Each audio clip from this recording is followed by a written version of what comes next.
कि जैसे जाप करना है। हम्म। और जो आप बोले थे कि डमलोकासन की शक्तियों को मतलब रात में वो भोग हम्म। लगा के और वो मंत्र जाप करना, तो मैंने किया। मुझे हम्म। पहले ही दिन ऐसा लगा कि जैसे मतलब रात में सपने में हम्म।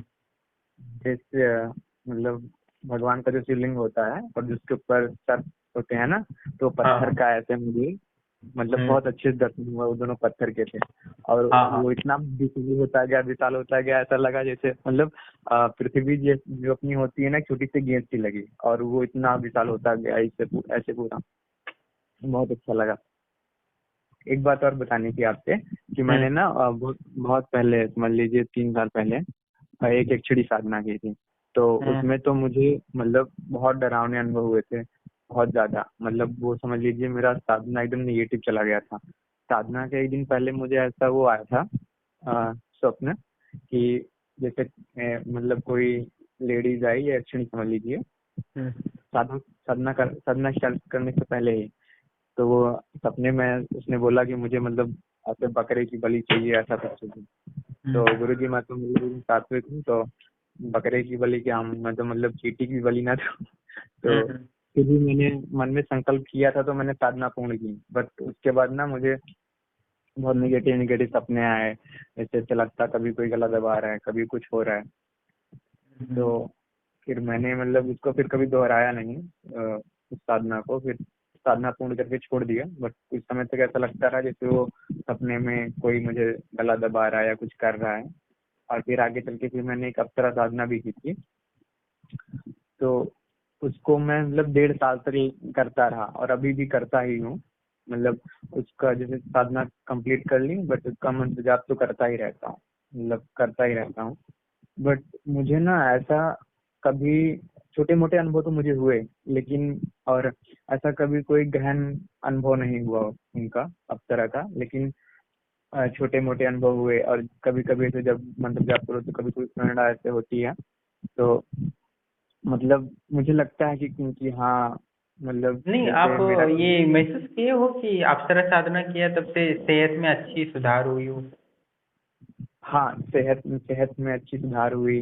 और हम्म। खाने पीने में मन भी लगता है, और थोड़ा मतलब पहले जैसे खुद का केयर हाँ नहीं हाँ। करते थे, तो तो वो, अभी हाँ, लगता है कि तो वो तो मदद कर रही है अप्सरा। सही है। अच्छा हम्म, है ना, सेहत के लिए भी मदद कर रही है, तो ये भी बड़ी बात प्रणाम दोस्तों, जैसे कि आप ऑडियो सुन रहे थे, और हम जैसे ही कोई भी सात्विक साधना करते हैं जिसमें गुरु की वो साक्षी मानकर या गुरु की संरक्षण में नहीं करते, तो भी वो चीज़ें हमें लाभ ही देती है कभी कभार। और कभी कभी ही ऐसा हो जाता है कि हम अप्सरा साधना कर रहे हैं तो भी हमारे आसपास की जो नकारात्मक शक्ति है ना, वो जुड़ जाती है।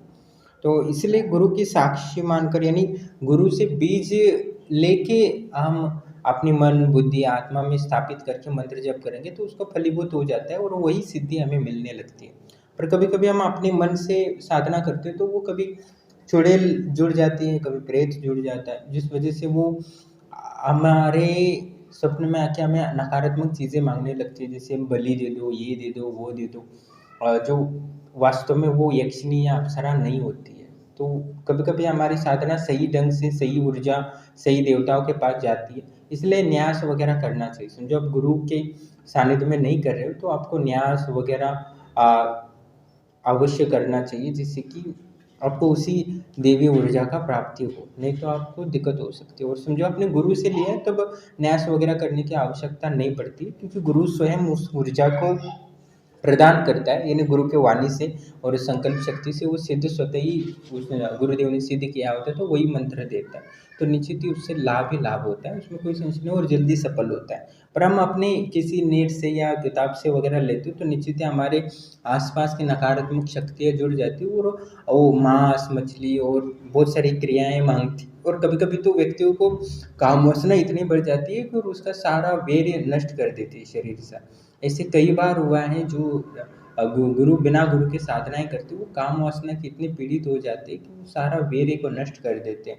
ऐसे बहुत सारे साधकों ने जब कॉल किया था तब मुझे पता चला कि वो शक्तियाँ उनकी सारी ऊर्जा को नष्ट करके ग्रहण कर रही है। तो कभी भी लगे तो आपको अपनी, या किसी गुरुदेव से या कोई त्रिकालदर्शी साधक से आपका स्कैनिंग करवा लेना चाहिए, क्योंकि कभी कभी वो नकारात्मक शक्ति आपको इतना नपुंसक बना देती है कि आप पुत्र प्राप्ति भी नहीं कर पाते हो। ऐसा कई बार साधकों के हुए, क्योंकि कभी बहुत सारे कॉल आते हैं, मैं सारे वीडियो तो नहीं डाल सकता रिकॉर्डिंग, तो जो एक दो ही डालता हूँ, तो इतने नकारात्मक भी प्रभाव हुए। और कोई किसी साधक को ऐसा भी हुआ है कि जो बिना गुरु के किया है और उसको लाभ, बहुत धन का लाभ हुआ है, बहुत सेहत का लाभ हुआ है, ये भी होता है।